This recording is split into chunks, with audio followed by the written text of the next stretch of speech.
নবীজি বলেন আল্লাহ সবচাইতে বেশি ঘৃণা করেন ওই নারীর প্রতি, ওই পুরুষের প্রতি যে পুরুষ তার প্রতিবেশীর স্ত্রীর সাথে ব্যভিচারে লিপ্ত হয়, লাইন করে, পরকিয়া করে। এই মানুষটার প্রতি আল্লাহর আরশ পর্যন্ত কাঁপতে থাকে। নাউজুবিল্লাহ। ওই মহিলাকে আল্লাহ সবচাইতে বেশি ঘৃণা করে যে বাড়ির আশপাশে এবং দেবরের সাথে খোলামেলা ভাবে চলে। অনেকে মনে করে দেবর আমার ছোট ভাইয়ের মতো। কে বলেছে আপনাকে? বিশ্বনবী জানিয়েছেন দেবর হচ্ছে স্ত্রীর যারা ভাবি আছে তাদের জন্য এটা একেবারে মরণের মতো। মরণ দেখলে মানুষ যেমন ভয় পায়, দেবর দেখলে যেন এরকম ভয় পায়। অথচ আজ এটা ছোট ভাই মনে করে শেষে দেবরের সাথে অনেকে চলে যায়। সুবহানাল্লাহ, নাউজুবিল্লাহ। আল্লাহ আমাদেরকে যেন এই পাপ থেকে হেফাজত করেন। আল্লাহর কাছে আপনি ঘৃণিত হয়ে যাচ্ছেন, নিকৃষ্ট হয়ে যাচ্ছেন, আর কিয়ামতে আপনার এই আকৃতি আর থাকবে না। যত সুন্দর করে ফেরেশ ওয়াজ বা বিভিন্ন জিনিস আপনারা দেন, যা একটা কিছু দিয়ে আকৃতি ঠিক রাখা যাবে না যদি আপনার চরিত্র স্বামী বাড়ি থেকে চলে গেলেই খারাপ হয়ে যায়। স্বামী বাড়ি আসলে মনে হয় ফেরেশতা হয়ে গেছে, বাইরে চলে গেলে ওর চরিত্রটা আবার প্রকাশ পায়। এত খারাপ, এত নিকৃষ্ট, যাদেরকে স্বামী পছন্দ করে না তাদেরকে ও ঘরে নিয়ে আসে, তাদের সাথে মোবাইলে গল্প করে। এটা হারাম, হারাম এবং হারাম। এটার কারণে আজ হাজার হাজার পরিবার, এটা তো শহর এলাকা, রাজধানীর বুকে আছে হাজার হাজার পরিবার। আমি অনেকের খোঁজ খবর জানি, বড় বড় মানুষের সাথে আমি মিশেছি। বাংলাদেশে যারা 10 জন ধনী তার 5 জনের সাথে আমার মিল আছে। এদেশে আকিস গ্রুপের ওপরে ধনী আছে, আর রংধনু গ্রুপের ওপরে ধনী আছে। এদের সাথে আমি মিশে দেখেছি এই মানুষগুলোর পরিবারের শান্তির কি অবস্থা। এদের টাকা পয়সা, অর্থ সম্পদ, বাড়ি গাড়ি, মিল ফ্যাক্টরির অভাব নেই। এদের এক একজনের মিল ফ্যাক্টরি কত আছে, কত কর্মচারী আপনি গুনিয়েও শেষ করতে পারবেন না, কিন্তু শান্তি নেই বাড়িতে। এই কারণে নেই, কারণ স্বামী বাইরে গেলে তখন স্ত্রীগুলো এই আমলটা আর করে না। নবীজি বলেন ওয়াইদা গাবা আনহা হাফিজাতুহু, স্বামী বাইরে গেলে নিজেকে কন্ট্রোলে রাখা লাগবে, এটা নেককার স্ত্রীর গুণাগুণ। অথচ ও দিন পায়, মোবাইলে হোক আর বাইরের মানুষ নিয়ে এসে হোক উল্টাপাল্টা কাজে লিপ্ত হয়। আল্লাহ হেফাজত করুন, আমিন। 20 নম্বর আয়াতটা পড়েছি।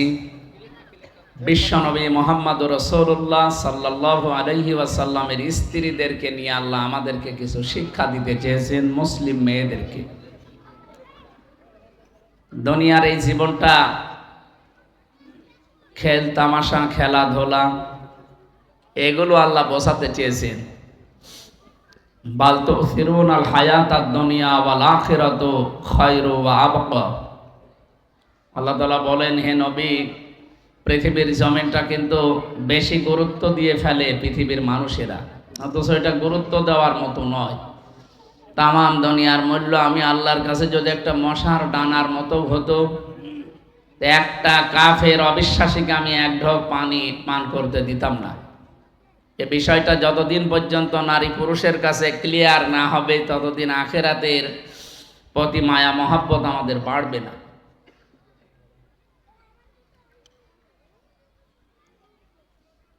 এখানে দুনিয়ার চাইতে যেহেতু পরকাল সামনে, একটা বিশাল জগৎ আমাদের পড়ে আছে, এ সম্পর্কে দৃঢ় বিশ্বাস দরকার আমাদের। আমি সহ যারা এসেছি, নারী হোক পুরুষ হোক, প্রত্যেকের দরকার সামনের জীবনের জন্য বিশাল প্রস্তুতি।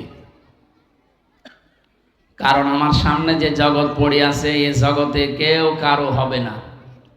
প্রত্যেকের জন্য নিজেই সেই দায়ী থাকবে, কেউ কারো বোঝাও বহন করবে না। ওয়ালা তাজিরু ওয়াজিরাতু উযরা উখরা।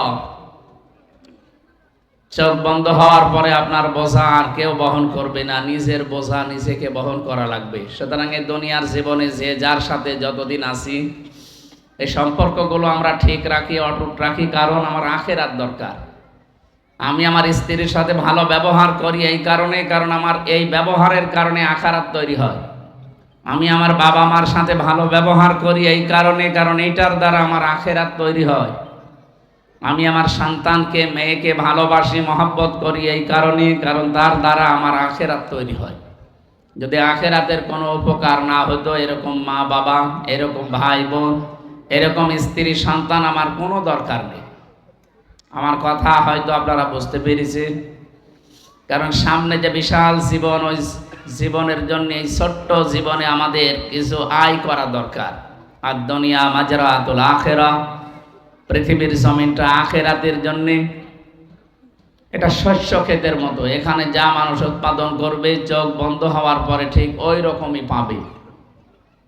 কারো জন্য জান্নাত জাহান্নাম তৈরি করা আছে তা না, ওটা তো আছেই, কিন্তু আপনার অপরাধের দ্বারা, আপনার ভালো কাজের দ্বারা ওটা আরো বৃদ্ধি পাবে। এই জন্য আমরা এমন এমন কাজ যেন দুনিয়াতে করি, মরণের পরে যেন আমাদের আফসোস না হয়। অফি যালিকা ফালিয়াতানাফাসিল মুতানাফিসুন। আল্লাহ বলেন, আখিরাতে যে ঘর আমি বানিয়েছি, জান্নাত আমার বাগান, এটা পাওয়ার জন্যে প্রত্যেকটা প্রতিযোগী যারা, তাদের প্রতিযোগিতা করা দরকার। কম বেশি আমরা এখানে যারাই আছি এবং তামাম দুনিয়ায় এখন 850 কোটি মানুষ, প্রত্যেকটি মানুষ প্রতিযোগী। আমরা যে কোনো একটা বিষয়ের জন্য প্রতিযোগিতায় নেমেছি, হয় সে দুনিয়া হোক আর আখিরাত হোক। এই জন্য আখিরাতের জন্য আমাদের দরকার প্রতিযোগিতা আরম্ভ করা। খিতামুহু মিসকুন, আল্লাহ তাআলা বলেন এমন একটা মেশক আম্বর দিয়ে এই বোতলগুলো আটকানো আছে। ওয়া মিজাজুহু মিন তাসনিম, এই তাসনিম বলা হয় এমন একটা পানিকে যেটা আলাদাভাবে আল্লাহ শুধু জান্নাতি মানুষদেরকে পান করাবেন বলে বানিয়েছেন। পৃথিবীতে এই পানির বর্ণনা নেই। পৃথিবীতে এখন সবচাইতে বেশি দামি পানি যেটা অ্যাকোয়াটিক ক্রিস্টালা বলা হয়, এটা নেতা আম্বানির স্ত্রী পান করে, খুব দামি পানি এটা। 750 গ্রাম পানির দাম বাংলাদেশের টাকায় 51 লক্ষ টাকা। এ মহিলা যদি 24 ঘন্টার ভেতরে 4-5 বোতলও পানি পান করে, তাও 2 কোটি 2.5 কোটি টাকা লাগে শুধু পানিতে। প্রায় 5 গ্রাম স্বর্ণের ছাই মেশানো আছে তার সাথে। এটা শরীরের জন্য এবং রূপ লাবণ্যের জন্য খুব জরুরি। তাই বলে আপনার স্বামীকে আবার চাপ দিয়ে না যে এই পানি আমাদের খাওয়ান, শেষে আপনার স্বামীরে বিক্রি করা লাগবে।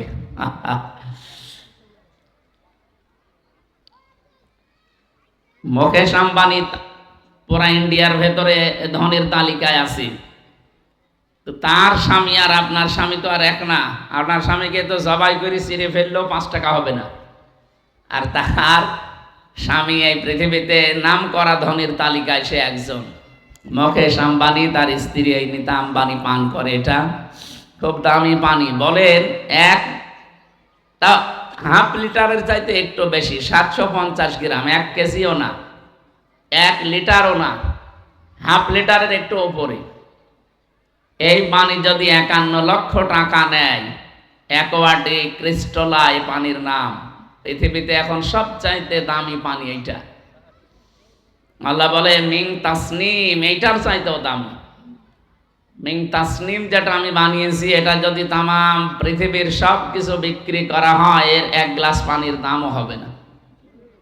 আইনা ইয়াশরাবু বিহাল মুকাররাবুন, এটা পান করা হবে ওই মানুষকে যে মানুষগুলো আল্লাহর নিকটবর্তী বান্দা। এই জন্য আল্লাহর নিকটে যাওয়া যায় কি করে, সেই কাজ দুনিয়ার এই ছোট্ট জীবনে আমাদের যদি বুদ্ধিমান হয়ে থাকি আমাদের করা দরকার। না, আমরা যারা এসেছি, আমরা সম্মানিত মা বোনদেরকে সম্মান মর্যাদা জানাচ্ছি, ধন্যবাদ দিচ্ছি। আপনারা পরিবারে একটা অসুস্থ, বিশেষ করে দুনিয়ার দিক থেকে যারা অসুস্থ, যাদের কলব অন্তর মারা গেছে, এরকম স্বামীকেও আপনারা সুস্থ করে তুলতে পারেন।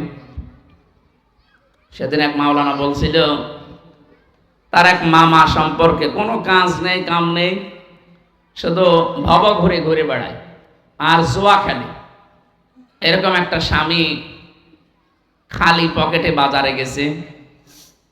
কিছুক্ষণ পরে বাজার থেকে ঘুরে এসেছে 4 ব্যাগ বাজার নিয়ে। উনি ডাক দিয়ে বলছে, দেখেন আপনি আজকে খালি হাতে বাজারে গেলেন, টাকা পেলেন কোথায়? যা বাজার নিয়ে এসেছেন এটা তো কমপক্ষে 7-8 হাজার টাকার বাজার হবে। উনি বলছে, আমি জোয়া খেলে 10,000 টাকা জিতেছিলাম, ওই টাকা দিয়ে বাজার করেছি। স্ত্রী বলছে, না, আপনি এই বাজার নিয়ে ঘরে ঢুকতে পারবেন না, ওখানে দাঁড়ান। কারণ এই খাবার আমি এখন রান্না করলে 2 জন তৃপ্তি সহকারে যদি খাই, এরপরে যে সন্তান আমাদের পেটে আসবে, ওই সন্তানটা জন্মগতভাবে হারামখোর হবে। সম্মানিত মা বোন যারা এসেছেন, আপনি লক্ষ্য করেন কি বললেন এই মহিলা, এই বিদেশি এই নেককার মহিলা একটা স্বামী, তার জুয়া খেলা এরকম একটা স্বামী পেয়েছে কপালে। একে ভালো করার জন্য ওই দিন তিনি শক্ত হলেন না, আপনাকে আমি ঘরে ঢুকতে দেব না, কারণ আপনার এই খাবার খেয়ে আমার পেটে 10 মাস 10 দিন একটা সন্তান বহন করা লাগবে। এটা তো হারামখোর হবে জন্মগতভাবে। একটা হারামখোর মানুষকে আমি জন্মগতভাবে 10 মাস 10 দিন পেটে রাখতে আমি রাজি না। আপনি যদি খাবার সেরকম নিয়ে আসতে পারেন যেটা হালাল এবং জায়েজ, তাহলে আপনার সন্তান আমি পেটে নিতে রাজি আছি। উনি বলছে আমার মনের ভেতরে ধাক্কা লেগে গেল, আমার হৃদয় একটা দাগ কেটেছে। তাই তো আমি খারাপ হই, কিন্তু আমার ছেলে মেয়ে যেন খারাপ না হয়। প্রতিটি বাবা এটাই চায়।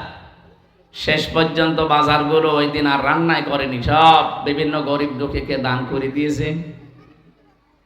এবং ওই রাত থেকেই তারা পরিশ্রম করা যতটুকু যার সাধ্যে আছে, এতদিন ভব ঘুরে লোকটা কাজ আরম্ভ করে, এই দেখেন একটা দুনিয়ার অসুস্থ স্বামী বলা হয় কি, দুনিয়ার দিক থেকে তাকে সুস্থ করার জন্য স্ত্রীর শুধু এতটুকু কঠোরতাই যথেষ্ট। আজ হাজারো স্ত্রী যদি একটু চাইতেন, তাহলে আপনার স্বামী অন্তত বাম হাতের ইনকাম বন্ধ করে দিত, যে যতটুকু আছে এটাই আমার যথেষ্ট, দুনিয়ার জীবন আর কি, আজ হোক কাল হোক বিদায় তো নেওয়াই লাগবে। এই জন্য আপনাদেরকে আমি আহ্বান জানাচ্ছি, সূরা আহজাবের যে আয়াত আমরা পড়লাম, বিশ্বনবী মুহাম্মদুর রাসূলুল্লাহ তার স্ত্রীদেরকে ডাক দিয়ে বললেন, ইয়া আইয়ুহান নাবিয়্যু, আল্লাহ পাক বলেন, হে নবী, কুল্লি আজওয়াজিকা, আপনি আপনার স্ত্রীদেরকে বলেন, ইন কুনতুন্না তুরিদনাল হায়াতাদ দুনিয়া ওয়া যিনাতাহা, তোমরা যদি দুনিয়ার সাজসজ্জা, দুনিয়ার আনন্দ ফুর্তি, দুনিয়ায় খাওয়া পড়া এগুলোই যদি চাও, ফামা ফাতা আলাইনা উমাত্তিউকুন্না, এইটা নিয়েই যদি তোমাদের কাছে মুখ্য বিষয় হয়, তাহলে এইগুলোর জন্য আমি তোমাদের ছাড় দেই, তার মানে তোমাদের আমি তালাক দিয়ে দেই, তোমাদের আমি মুক্ত করি, তালাক দিয়ে দেই, তোমরা অন্য কোনো জায়গায় সংসার করে আরামে থাকো, আমার দ্বারা দুনিয়ার এই বিষয়ে সাজসজ্জা, খাওয়া দাওয়া, আনন্দ ফুর্তি নিয়ে বেঁচে থাকা সম্ভব না। আমি চাই, কিন্তু এইটাই যেন আমার মুখ্য উদ্দেশ্য হয়ে না যায়, আমি এইটা চাই না। সুতরাং এরকম যদি কেউ আমার কাছে চায়, তাহলে সে যেন আমার থেকে মুক্তি নিয়ে নেয়। আও সাররিহকুন্না সারাহান জামিলা, যদি পৃথিবীর সৌন্দর্য তোমাদের কাছে ভালো লেগে থাকে, আমি যে আখিরাতের জান্নাতের ঘরের সংবাদ জানি, এটা তোমরা কি এখনো পর্যন্ত কেউ জানো না? আল্লাহ এমন ভাবে জান্নাতটা বানিয়েছে, যার কথা কোনো কানে শোনে নাই, কোনো চোখে দেখে নাই, কোনো মানুষের হৃদয়ে কোনো দিনের কল্পনাও উদয় হয় নাই। সুবহানাল্লাহ। সম্মানিত মা বোনেরা, নবী নিজে তার স্ত্রীদেরকে যদি এ কথা বলতে পারেন, আমরা যারা উম্মত আছি, আমাদেরকে কত অ্যাক্টিভ হওয়া লাগবে কথাটা মেনে নেওয়ার জন্যে। এই জন্য আহ্বান জানাচ্ছি, স্বামীর যতটুকু বৈধ ইনকাম আছে, ওইটার উপরে যদি নিজের চাহিদাকে আপনি নিয়ন্ত্রণ করতে পারেন, আপনার প্রতি আল্লাহর আরশ খুশি হয়ে যাবে। বাংলাদেশের সর্বশ্রেষ্ঠ ধনী যে ছিল, এই যে দরবেশ, এখন জেলখানায় আছে, তার যে উপায় ছিল, বৈধ হোক অবৈধ হোক, এই অবৈধ ইনকামের কারণে তার স্ত্রীর যে চাহিদা, এখন যদি আপনি বলেন যে আমারও ওই রকম লাগবে না, আপনার স্ত্রী, আপনি স্ত্রী হিসাবে আপনার স্বামী যতটুকু উপায় করে, যতটুকু ইনকাম করে, যদি জায়েজ পন্থায় সে থাকে, তাকে আপনি আরো সাহায্য করবেন, ধন্যবাদ জানাবেন, শুকরিয়া জানাবেন, আর বলবেন, স্বামী আমার, যতটুকু আল্লাহ যা দিয়েছে এই ইনকামের ভেতরে আমি আমার চাহিদাকে নিয়ন্ত্রণ করে রাখবো। আপনি জান্নাতে যাওয়ার একটা সার্টিফিকেট পেয়ে গেলেন। সুবহানাল্লাহ। এজন্য আশা করব আপনারা আপনাদের স্বামীকে কন্ট্রোল করার জন্য শুধু দুনিয়ার এই বিষয়টাতে একটু ছাড় দেওয়ার মন মানসিকতা তৈরি করেন, যে যেখানে আছেন ওই জায়গা থেকে আখেরাত যেটা আমার আল্লাহ অবশ্যই তৈরি করে দেবে, যদি মেয়েদের ভেতরে 4টা গুণ পাওয়া যায়। এক নাম্বার ইদা নাজারা আনহা সাররাতুহু, স্বামী যখন আপনার দিকে তাকাবে, স্বামীকে আপনি আনন্দ দেবেন। বাইরে থেকে কর্মজীবন শেষ করে একটা স্বামী যখন বাইরে থেকে আসে, স্ত্রীর সবচাইতে বড় দায়িত্ব হয়ে পড়ে সংসারের যত কাজ থাক, যত গুরুত্বপূর্ণ বিষয় আপনার হাতে থাক, সব মাইনাস করে স্বামীর সামনে যাওয়া। আজ হাজারো স্ত্রীর ভেতরে এই গুণটা পাওয়া যায় না। এই কারণে বহু পুরুষ মানুষ এরা খাপা ঘোড়ার মতো, এ কারণে অন্য জায়গায় দেখা যাচ্ছে পরকীয়া প্রেমে লিপ্ত হয়। নাউজুবিল্লাহি মিন যালিক। সম্মানিত মা বোনেরা মনে আসতে পারে, এ আবার কি এতটুকুর জন্য লাইন করবে? মানুষের ভেতরে আল্লাহ যে চাহিদাগুলো দিয়েছে তার ভেতরে এটা অন্যতম। যায়্যানা লিন-নাসি হুব্বুশ শাহাওয়াতি মিনান নিসা। পৃথিবীতে আল্লাহ আকর্ষণ তৈরি করে দিয়েছে এই পৃথিবীর যত সম্পদ আছে তার ভেতরে এক নম্বরে নারীর প্রতি। এই জন্য আপনারা পারেন সব কিছু, আপনাকে আল্লাহ ওই সম্পদগুলো দিয়েছেন। আমি আশা করব এখন থেকে আমাদের এই ছোট্ট জীবন এবং এই ছোট্ট ঘরটা আনন্দ দিয়ে যেন ভরা থাকে। নবীজির দিকে তাকান তো, তার ঘরের ভেতরে এরকম দামি দামি পোশাক আশাক, খাট, পালঙ্ক এগুলো ছিল না, তো ভালোবাসা দিয়ে ঘরটা পরিপূর্ণ ছিল। এই কারণে আল্লাহ পুরা ছোট্ট ঘরটাকে একটা মিনি জান্নাত বানিয়ে দিয়েছিলেন। এই একটা পাখা নেই, 5 মিনিট একটু পাঠায় দেন তো, গা ঘেমে যাচ্ছে। দ্বিতীয় নম্বরে ওয়াইদা গাবা আনহা হাফিজাতুহু, তিরমিজি শরীফের হাদিস এটা। বিশ্ব নবী বলেন, যখন স্বামী বাইরে চলে যাবে, নেককার যারা জান্নাতের দরজা যে স্ত্রীগুলোর জন্য খোলা রাখবে আল্লাহ, তাদের দ্বিতীয় গুণ হচ্ছে স্বামী বাইরে গেলেই নিজের সম্পদ, বিশেষ করে নিজের শরীরকে, নিজের ইজ্জত, সম্ভ্রম, স্বামীর সন্তান আর স্বামীর সম্পদকে সে যেন হেফাজত করে রাখে। একজন গল্প করছিলেন যে আমি আজকে 20টা বছর বিবাহ করেছি, এই 20 বছরের ভেতরে আমার স্ত্রীর সাথে কোনোদিন কথা কাটাকাটি হয়নি, ঠোকামুখিও হয়নি, উচ্চ বাচ্চ স্বরে কথাবার্তাও হয়নি। তো এভাবে আপনি জীবনটা কাটালেন কি করে? বাসর রাতে স্ত্রীকে আমি জিজ্ঞাসা করলাম যে আপনি কি চান? স্ত্রী আমাকে বলছে, দেখেন আপনার কাছে আমি একজন নতুন মানুষ, আগে একটু পরিচয় হোক, এরপরে আপনার সাথে আমার কথাবার্তা হবে।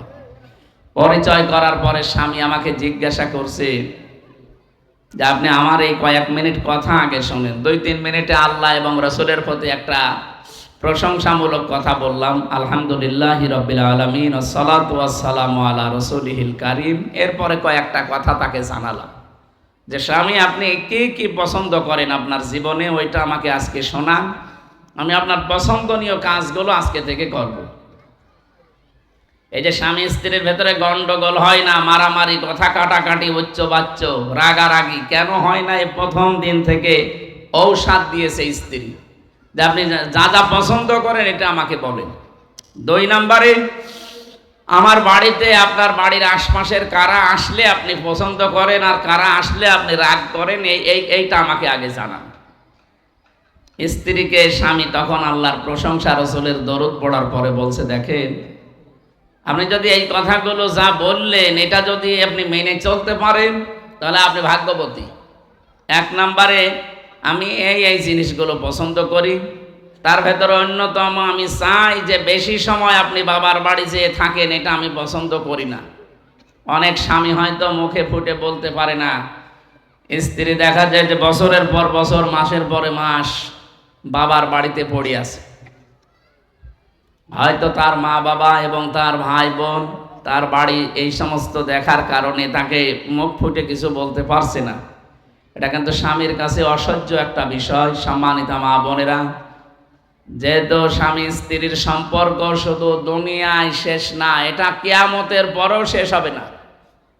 আমি আবার বলছি, ফাইদা নুফিখা ফিস সূরি ফালা আনসাবা বাইনাহুম, সিংহায় ফুৎকার দেওয়ার পরে যত রকমের সম্পর্ক আছে সব সম্পর্ক কাট হয়ে যাবে, শুধু স্বামী স্ত্রীর সম্পর্কটা শেষ হবে না, এটা কিয়ামতের পরেও থাকবে।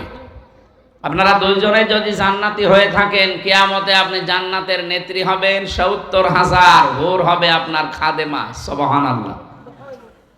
এই জন্য এই সম্পর্ক মা বাবার সাথে যেমন, ছেলে মেয়ের সাথে যেমন, ফুফু খালুর সাথে এরকম না, এটা একেবারে অটুট। আমরা চাই যে যার সাথে আল্লাহ জোড়া তৈরি করে দিয়েছেন, কিয়ামত না কিয়ামতের পরও যেন এটা টিকে থাকে। এটা খুব গুরুত্বপূর্ণ এবং গভীর বিষয়। যেন ও যদি চায় যে আপনি বাবার বাড়ি বেশি দিন পড়ে থাকলে তার কষ্ট হয়, সে বলতে পারছে না, আপনি যাবেন না। স্বামী বলছে আমি চাই আপনার মা বাবা এবং আপনার ভাই বোন আত্মীয় স্বজন যারা আছে তাদের সাথে সম্পর্ক থাক, কিন্তু আমি বেশি ওখানে যাওয়া পছন্দ করি না। ঠিক আছে, এটা আমি মেনে নিলাম। দ্বিতীয় নম্বর, আমার বাড়ির আশপাশে এই মানুষগুলো সজ্জন এবং তারা চরিত্রবান, এরা যদি আসে আমার অসুবিধা নেই, কিন্তু এই যে এই মানুষগুলোর নাম বলে গেলাম, এরা যেন আমার আশপাশে বাড়িতে না আসে, কারণ এদের চরিত্র ভালো না। নবীজি বলেন আল্লাহ সবচাইতে বেশি ঘৃণা করেন ওই নারীর প্রতি, ওই পুরুষের প্রতি যে পুরুষ তার প্রতিবেশীর স্ত্রীর সাথে ব্যভিচারে লিপ্ত হয়, লাইন করে, পরকিয়া করে। এই মানুষটার প্রতি আল্লাহর আরশ পর্যন্ত কাঁপতে থাকে। নাউজুবিল্লাহ। ওই মহিলাকে আল্লাহ সবচাইতে বেশি ঘৃণা করে যে বাড়ির আশপাশে এবং দেবরের সাথে খোলামেলা ভাবে চলে। অনেকে মনে করে দেবর আমার ছোট ভাইয়ের মতো। কে বলেছে আপনাকে? বিশ্বনবী জানিয়েছেন দেবর হচ্ছে স্ত্রীর যারা ভাবি আছে তাদের জন্য এটা একেবারে মরণের মতো। মরণ দেখলে মানুষ যেমন ভয় পায়, দেবর দেখলে যেন এরকম ভয় পায়। অথচ আজ এটা ছোট ভাই মনে করে শেষে দেবরের সাথে অনেকে চলে যায়। সুবহানাল্লাহ, নাউজুবিল্লাহ। আল্লাহ আমাদেরকে যেন এই পাপ থেকে হেফাজত করেন। আল্লাহর কাছে আপনি ঘৃণিত হয়ে যাচ্ছেন, নিকৃষ্ট হয়ে যাচ্ছেন, আর কিয়ামতে আপনার এই আকৃতি আর থাকবে না। যত সুন্দর করে ফ্রেশ ওয়াশ বা বিভিন্ন জিনিস আপনারা দেন, যা একটা কিছু দিয়ে আকৃতি ঠিক রাখা যাবে না যদি আপনার চরিত্র স্বামী বাড়ি থেকে চলে গেলেই খারাপ হয়ে যায়। স্বামী বাড়ি আসলে মনে হয় ফেরেশতা হয়ে গেছে, বাইরে চলে গেলে ওর চরিত্রটা আবার প্রকাশ পায়। এত খারাপ, এত নিকৃষ্ট, যাদেরকে স্বামী পছন্দ করে না তাদেরকে ও ঘরে নিয়ে আসে, তাদের সাথে মোবাইলে গল্প করে। এটা হারাম, হারাম এবং হারাম। এটার কারণে আজ হাজার হাজার পরিবার, এটা তো শহর এলাকা, রাজধানীর বুকে আছে হাজার হাজার পরিবার। আমি অনেকের খোঁজ খবর জানি, বড় বড় মানুষের সাথে আমি মিশেছি। বাংলাদেশে যারা 10 জন ধনী তার 5 জনের সাথে আমার মিল আছে। এদেশে আকিস গ্রুপের ওপরে ধনী আছে, আর রংধনু গ্রুপের ওপরে ধনী আছে। এদের সাথে আমি মিশে দেখেছি এই মানুষগুলোর পরিবারের শান্তির কি অবস্থা। এদের টাকা পয়সা, অর্থ সম্পদ, বাড়ি গাড়ি, মিল ফ্যাক্টরির অভাব নেই। এদের এক একজনের মিল ফ্যাক্টরি কত আছে, কত কর্মচারী আপনি গুনিয়েও শেষ করতে পারবেন না, কিন্তু শান্তি নেই বাড়িতে। এই কারণে নেই, কারণ স্বামী বাইরে গেলে তখন স্ত্রীগুলো এই আমলটা আর করে না। নবীজি বলেন ওয়াইদা গাবা আনহা হাফিজাতুহু, স্বামী বাইরে গেলে নিজেকে কন্ট্রোলে রাখা লাগবে, এটা নেককার স্ত্রীর গুণাগুণ। অথচ ও দিন পায়, মোবাইলে হোক আর বাইরের মানুষ নিয়ে এসে হোক উল্টা পাল্টা কাজে লিপ্ত হয়। আল্লাহ হেফাজত করুন, আমিন। অতঈনু আলা দীনি যাওজাতিহা, বিশ্ব নবী বলেন জান্নাতের 8টা দরজা তো ওই মহিলার জন্য আল্লাহ খোলা রেখে দিয়েছে, যে মহিলা তার স্বামীকে দ্বীনের উপরে চলার জন্য সাহায্য করে। স্বামী যদি দ্বীনের কাজে, মানবতার সেবায়, ইসলাম প্রচারে বা এরকম কোন কাজে যদি বাইরে যায়, স্ত্রী স্বামীকে তো উদ্বুদ্ধ করে এবং তাকে সময় দেয়, ছাড় দেয়, আর নিজে ধৈর্য ধারণ করে স্বামীর এই কাজ কারবারের প্রতি। আজ হাজারো পরিবারে এইটা নেই। আরো স্বামীকে কন্ট্রোল করার জন্যে, আটক করে রাখার জন্যে নিজে তো সময় দেয়ই না, ওদেরকেও যেন সময় দেওয়া না হয়। না, আপনি খাদিজাতুল কুবরা রাদিয়াল্লাহু তাআলা আনহার সাথে জান্নাতে যেতে চান, এ মহিলাকে আল্লাহ নিজে সালাম দিয়েছেন, অথচ এই মহিলা জীবনে নামাজ পড়েনি, রোজা রাখেনি, হজও করেনি। কারণ এইগুলোর বিধান নাযিল হয়েছে সব তার মরে যাওয়ার পরে। মা বোনেরা যারা এসেছেন খেয়াল করেন, খাদিজাতুল কুবরা জীবনে 1 ওয়াক্ত নামাজ পড়ার পায়নি, কারণ নামাজ ওই সময় আল্লাহ ফরজ করেনি। উনি মারা যাওয়ার পরে নামাজ, 2 বছর পরে নামাজ ফরজ হয়েছে, রোজা ফরজ হয়েছে, হজ ফরজ হয়েছে উনি ইন্তেকালের 8 বছর পর। তো তাহলে বলেন, সে নামাজ পড়লো না, রোজা রাখলো না, হজও করে না জীবনে, অথচ তার বাড়ি মক্কাতে, কবরও মক্কায়। এই মহিলাকে আল্লাহ শুধু সালাম দেয়নি, আল্লাহ বলেন আমি জিবরাইলকে দিয়ে ঘোষণা দিয়েছিলাম যে জান্নাতে আমি আলাদাভাবে একটা প্রাসাদ বানিয়েছি খাদিজার জন্য, আলাদা। সুবহানাল্লাহ। এই একটাই মাত্র কারণ ছিল দেশের স্বামীকে ছাড় দিত দিনের কাজে। নিজের অর্থ সম্পদ যা ছিল আল্লাহ তাকে যা দিয়েছিলেন, ওই জামানায় হযরতে খাদিজা 3 নাম্বার ধনীর তালিকায় ছিল, পুরা আরব জানে। এত ধনী মানুষ স্বামীর পেছনে ইসলাম প্রসারে, ইসলাম কায়েমে, মানবতার সেবা করার জন্যে স্বামীকে তো ছাড় দিয়েছে এবং অর্থ সম্পদ স্বামীর 2 পায়ে ঢেলে দিয়েছে। আল্লাহ এই একটা কারণে এত বেশি খুশি হয়ে তাকে জান্নাতের সুসংবাদ এবং জান্নাতে আলাদা একটা ঘর তার জন্য আলাদাভাবে বানিয়ে রেখেছেন। 2 জন মহিলার জন্য আল্লাহ ঘর বানিয়েছেন। একজন ঘর বানানোর জন্য আহ্বান জানিয়েছিলেন হযরতে আসিয়া। তিনি বলেছিলেন, হে আল্লাহ, তুমি জান্নাত রব্বি ইবনিলি ইনদাকা বাইতান ফিল জান্নাহ, হে আল্লাহ তুমি আমার জন্য জান্নাতে একটা ঘর বানিয়ে দাও। আর খাদিজাকে আল্লাহ সংবাদ পাঠিয়েছে যে আমি নিজে তার জন্য একটা ঘর বানিয়েই রেখেছি অলরেডি। সুবহানাল্লাহ। এই জন্য শুধু নামাজ পড়া, রোজা রাখা আর কালো বোরকা পরায় আপনার ইবাদত না। স্বামী যদি দিনের কাজ, ইসলামের কাজ, মানবতার কাজ করে বেড়ায়, মানুষের উপকার হয়, এরকম কাজ করলে আপনি নেককার স্ত্রী বাড়িতে বসে বসে তাকে খাদিজার মতো সাহায্য করবেন, তাকে সহযোগিতা করবেন, শেষে উদ্বুদ্ধ করবেন, ছাড় দেবেন। আপনার জন্যও খাদিজাতুল কুবরার মতো না হলেও এরকম কাছাকাছি আল্লাহ কিছু বানিয়ে রাখবে ইনশাআল্লাহ। 4 নম্বরে, স্বামী যদি কোনো জায়েজ কাজের আদেশ করে, আবার বলছি, স্বামী যদি কোনো জায়েজ কাজের আদেশ করে, ওটা যদি জায়েজ হয়, জীবন থাকতে আপনাকে মানা লাগবে। আর জীবন চলে গেলে তো আলাদা, জীবন থাকতে মানা লাগবে যদি ওটা জায়েজ হয়। অনেক স্বামী চায় যে আমার মা বাবা আমার সাথে থাকলে আমার ভালো লাগে, কিন্তু অনেক স্ত্রী এটা চায় না।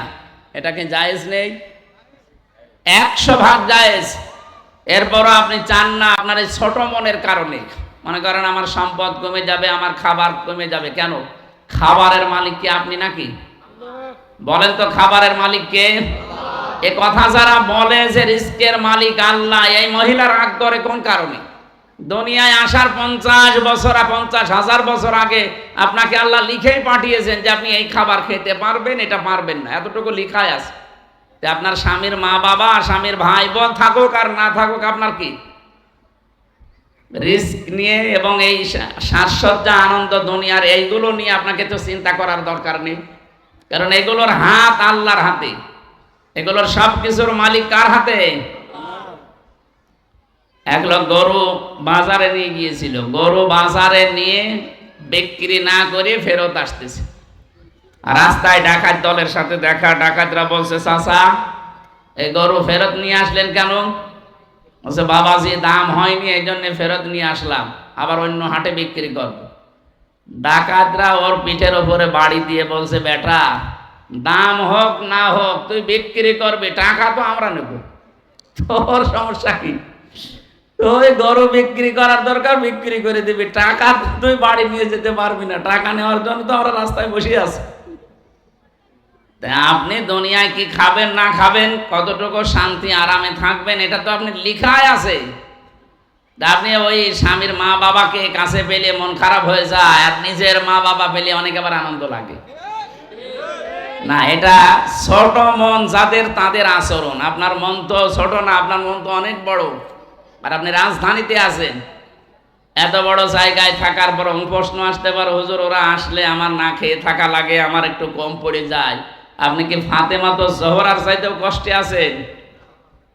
নবীজির মেয়ে 3 দিন পর্যন্ত চুলায় আগুন জ্বলেনি, এরপরও স্বামীর প্রতি তার কোনো অভিযোগ ছিল না। আর আপনার 3 দিন না, 3 বেলা খাবার যদি না হয়ে যায়, উল্টাপাল্টা ধারণা করেন স্বামীর প্রতি। সম্মানিতা মা বোনেরা, আমি চাই জান্নাতে খাদিজার মতো আপনাদেরকে আল্লাহ ওয়েলকাম এবং স্বাগতম দিয়ে প্রবেশ করান, কিন্তু তার মতো আচরণ করা লাগবে। এই জন্য 4 নাম্বার, এটা স্বামী যেটা জায়েজ আদেশ করে, যদি পছন্দ করে যে হ্যাঁ এটা আমার ভালো লাগে, স্বামীর মন খুশি করার জন্য জায়েজ পন্থার ভেতরে থেকে দুনিয়ার সব কিছু করা আপনার জন্য জায়েজ আছে, এবং এটা তার জন্য আপনার হক। এই হক আজ বহু পরিবারে আদায় হচ্ছে না, আমরা জানি এবং শুনছি বিভিন্ন জায়গায়। এই যে এই মহিলাটা বাসর ঘরে স্বামীকে ডাক দিয়ে বলেছিলেন, স্বামী বাইরে থেকে আপনি এই মানুষগুলোকে পছন্দ করেন না আমার বাড়িতে আসতে, আমি গ্যারান্টি দিচ্ছি এদেরকে আমি আসতে দেব না। স্বামী বলেন, এই কথার উপরে যদি টিকে থাকতে পারো এর উত্তম যে পুরস্কার আল্লাহ তোমাকে দান করবে। ঠিক 20 বছর স্বামী স্ত্রীর ভেতরে ঠোকামুখিও হয়নি, শুধু এই কথাগুলো মেনে নেওয়ার কারণে। আজ আমাদের পরিবারে ঠোকামুখি হয় এই ছোটখাটো বিষয় নিয়ে। আল্লাহ আমি সহ যারা এসেছি প্রত্যেককে এগুলো মেনে চলার যেন তৌফিক দেন। যারা আজ 3 দিন কথাবার্তা বন্ধ করে থাকেন দুনিয়ার কোনো বিষয় নিয়ে মারামারি ঝগড়াঝাটি করে, আপনি যদি নামাজও পড়েন রোজাও রাখেন, এরপরে যদি মারা যান 3 দিনের ভেতরে আপনি বেঈমান হয়ে মরবেন, ঈমান পাবেন না। অথচ কত হাজারো মহিলা 3 দিন না 3 মাসও কথা বলে না স্বামীর সাথে। কি বিষয়? একটা শাড়ির দাম কম হয়েছে এই কারণে। নাউজুবিল্লাহ। আমি জানি ঢাকাতে যারা দাঁড়িয়ে রাজধানীতে এদের মন তো ব্রড মাইন্ডেড, ন্যারো মাইন্ডেড না, এরা বড় মনের মানুষ, তো এদের মনে হয় গন্ডগোল নেই। এটা গ্রাম অঞ্চলে আছে। সম্মানিত মা বোন, আমাদের আসল টার্গেট যেহেতু আখিরাত। আল্লাহ তাআলা বলেন, ওয়া ইন কুনতুন্না তুরিদুনাল্লাহা ওয়া রাসূলাহু ওয়াদ-দারাল আখিরাতা। নবীজি বললেন, তোমরা যদি চাও আল্লাহ এবং রাসূল এবং আখিরাতের ঘর যদি তোমরা তৈরি করতে চাও, ফাইন্নাল্লাহা আ'আদ্দা লিল মুহসিনাতি মিনকুন্না আজরান আযীমা। একজন আযানের জবাব দিয়ে দেন, একজন জবাব দিয়ে দেন।